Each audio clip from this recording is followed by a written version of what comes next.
Chaque jour, je vous dévoile un petit peu les coulisses de l'organisation de cet événement.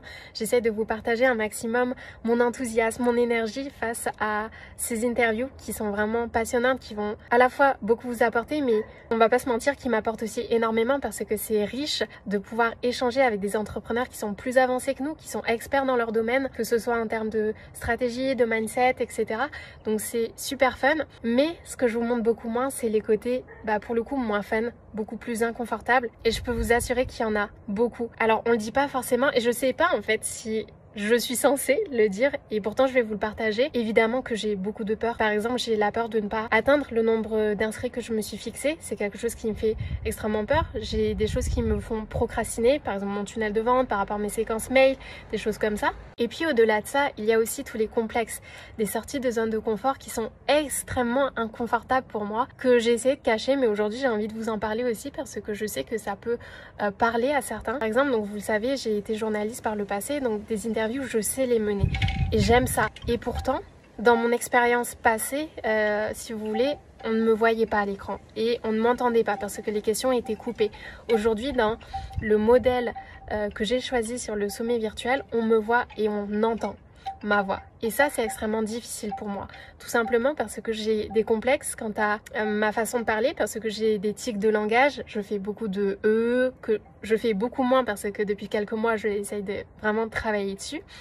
J'ai parfois du mal à exprimer mes idées clairement.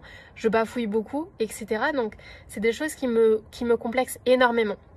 Et autre complexe, j'ai énormément de mal à regarder en face de moi, que ce soit l'écran, que ce soit la caméra, que ce soit une personne en face de moi, ça a toujours été quelque chose de dur. J'ai toujours eu le regard fuyant, je ne sais pas pourquoi.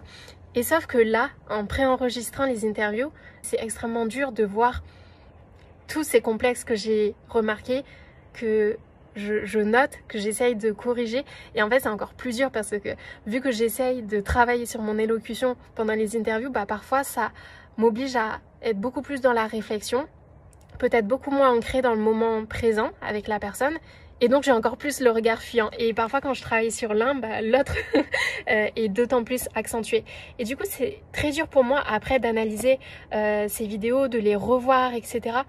Au point que je me déteste sur les vidéos. J'ai eu des moments où je me suis dit ok, ça fait pas du tout professionnel. J'ai eu énormément de jugements pour moi. J'ai énormément de jugements. Et je voulais vous partager ça parce que dans ces moments-là où des fois je me dis ok, je vais pas publier. En fait, je sais que c'est presque mon ego qui parle. Et en fait, je me focalise vraiment sur ce que je veux transmettre. Et c'est tellement plus important que finalement l'image que je projette. J'ai tout autant peur que vous. J'ai tout autant de difficultés à me voir et à me montrer finalement, même si je vous dis toujours de le faire. Et j'essaye de m'appliquer les conseils que je vous donne évidemment. Mais c'est pas évident. Vous avez tellement à apporter. Je sais que vous voulez créer beaucoup d'impact, que vous avez une voix à faire porter. Et c'est de votre devoir même de le faire. Peu importe que ce soit imparfait, peu importe que c'est pas de la meilleure manière que vous vouliez le faire. Il faut juste le faire parce que en fait, vous irez que en vous améliorant. Moi, par exemple, je sais que la deuxième édition sera très certainement meilleure. Alors peut-être que j'aurai pas d'aussi bons intervenants, par contre, que lors de ce premier sommet où là, j'ai tellement de gratitude pour les intervenants qui interviennent. Mais je sais que moi, sur ma partie, il y aura des axes d'amélioration, évidemment. Et c'est là où je veux vous encourager, c'est que, en fait, chaque pas que vous faites, c'est pour vous rapprocher de l'impact que vous voulez créer. Et vous êtes tous uniques, vous êtes tous capables de créer cela. Donc, peu importe que vous ayez peur. D'ailleurs, dans le sommet, on parle beaucoup des peurs et de comment on les surmonte, comment on avance malgré les peurs, qu'il ne faut pas combattre ces peurs, il faut juste savoir avancer avec, finalement.